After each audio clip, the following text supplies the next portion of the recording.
ਇਹ ਉਹ ਨਹੀਂ ਪਹਿਲਾਂ ਬਰਮੀ ਗਵਾਨ ਚ ਆਉਂਦਾ ਸੀ। ਅੱਛਾ ਅੱਛਾ ਠੀਕ ਹੈ। ਉਹਦਾ ਸਿਸਟਮ ਬਿਨਾਂ ਲਾਈਟ ਤੋਂ ਚਲਾਉਂਦੇ।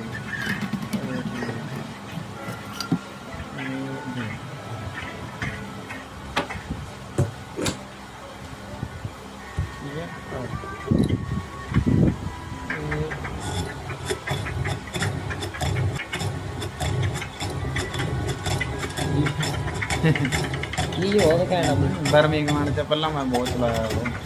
ਪਹਿਲਾਂ ਲਾਈਟ ਦੀ ਕੱਟ ਕੁੱਟ ਵੀ ਲੱਗਦੇ ਹੁੰਦੇ ਸੀ। ਅੱਛਾ ਉਦੋਂ ਚੱਲਦਾ ਯਾਰ ਕੀ ਹਾਂ ਪੂਰਾ ਵਧੀਆ ਸੁਰਾਗ ਮਾਰਿਆ।